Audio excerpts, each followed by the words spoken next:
Welcome to Kupia, your technology knowledge hub. හරි ඔයාලා දැනටමත් දන්නවා අපි අද කතා කරන්න යන්නේ මොකක් ගැනද කියලා. සම්මිෆ්. සම්මිෆ් අපි පාවිච්චි කරන්නේ මොන වගේ වෙලාවලද? මොකක් හරි අපි ගාව තියෙන data set එක sub category එක එකතෝ හොයන්න. උදාහරණයක් හිතමුකෝ අපි ඉස්කෝලයක් කියලා. ඒතර ඉස්කෝල එක ඉන්න ළමයින්ගෙන් පිරිමි ළමයි කොච්චරද ගෑනු ළමයි කොච්චරද? අන්න ඒ වගේ එකක්. ගාව තියෙන data set එක බලමු මේකත් එක්ක කොහොමද සම්මිෆ් පාවිච්චි වෙන්නේ කියලා. මේ තියෙන data set එක මේකේ තියෙන්නේ කෝල් සෙන්ටර් එකකට ලැබුණ අමුතුම් පිළිබඳ විස්තර වගේක්. මම sample data set එකේ link එක description එකේ දාන්නම්. ඔයාලා මේක practice කරනකොට ඔයාලට පුළුවන් ඒක download කරගන්න. හරි දැන් අපි බලමු සම්මිෆ් පාවිච්චි කරලා අර data set එකෙන් කොහොමද city එකට අදාළ total call duration එක කොච්චරද කියලා. අපි data set එකට ගියොත් මෙතන තියෙනවා call duration එක. මේ column එකේ තියෙනවා city එක. අපි ලියමු formula එක. සමානයි sumif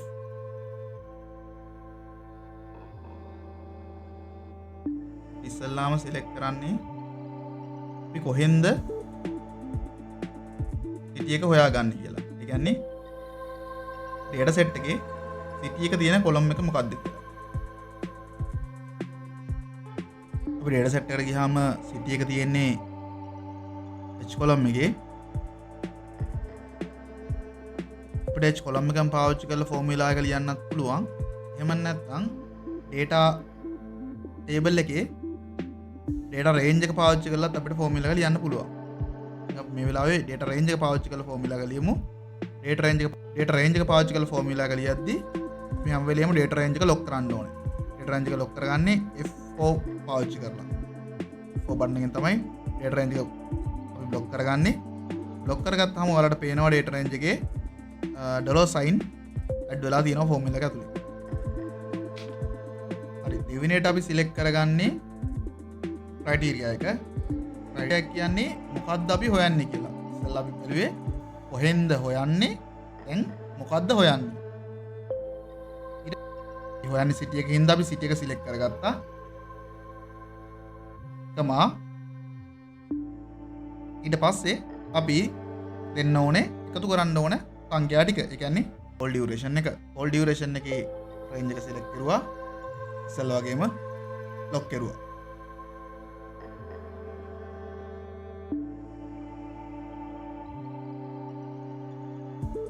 අපිට පුළුවන් දැන් ෆෝමියුලා එක පහළට කොපි කරගන්න. රේන්ජ් එක සිලෙක්ට් කරුවා. control D.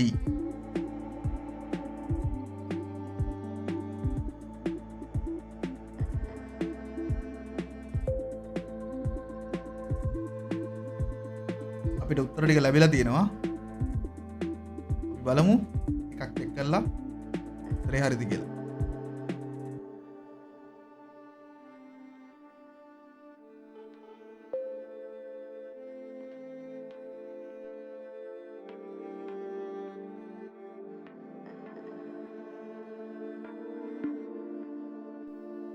formula එක හරියට apply වෙලා තියෙනවා.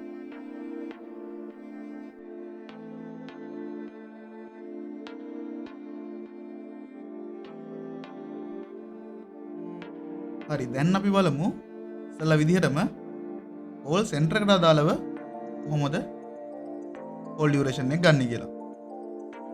ඉස්සෙල්ලා වගේමයි sumif අපි ගියා select කරුවා call center එක තියෙන column එක. මේ පාර අපි column එක select කරමු.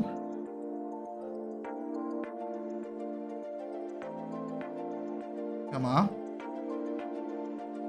මොකද්ද හොයන්නේ? call center එක. මොකද්ද එකතු වෙන්න ඕනේ? call duration එක.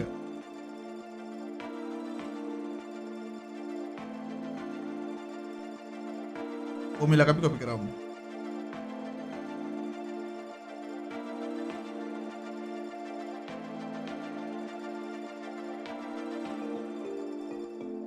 ඉතින් sum if කියන්නේ බොහොම සරල ෆෝමියුලා එකක්.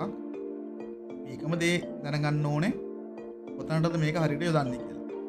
sum if සාමාන්‍යයෙන් යොදන්නේ කන්ඩිෂන් එකක් එක්ක අපිට මොනවා හරි එකතු කරන්න ඕන වෙන වෙලාවට. මේක මෙහෙම නම් මේ ටික එකතු කරන්න. අන්න ඒ වගේ අවස්ථාවක තමයි sum if අපි යොදන්නේ. අපි channel එකට අදාළ call duration එකත් එකතු කරලා බලමු. මේ පාර අපි formula එක වෙන විදිහකට ගමු. ඉතින් ඔයාලට පේනවා ඇති address bar එක ගාව තියෙන function button එක. ඉතින් function button එක click කරලා අපි formula box එකෙන් formula එක pick කරගමු. formula box එකේ මෙතන all select කරගන්න. all select කරගෙන උඩ අපි type කරගමු sum if කියලා. එතනින් අපි sum if එක search කරලා click කරගමු.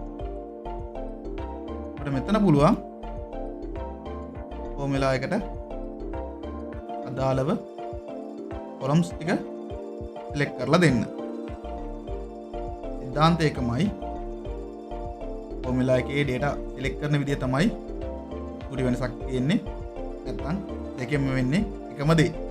table එක select කරමු. channel එක තියෙන්නේ J column එකේ. J column එක select කරා. හොයන්න ඕනේ chatbot අදාළ detail ටික. M2 column එකේ තමයි හොයන්න ඕන එක තියෙන්නේ. එකතු වෙන්න ඕනේ call duration එක.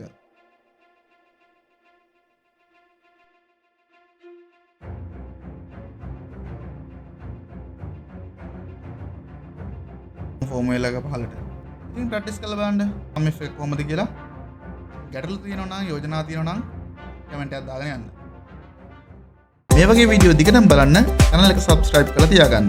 ඔයාලට පුළුවන් ඔයාගේ දැනුම අපිත් එක්ක share කරගන්න. කමෙන්ට් කරන්න. එහෙම නැත්නම් අපිට mail කරන්න. ඉතින් තවත් වීඩියෝ එකක් වෙනකල් ගිහින් එන්න. සුබ දවසක්.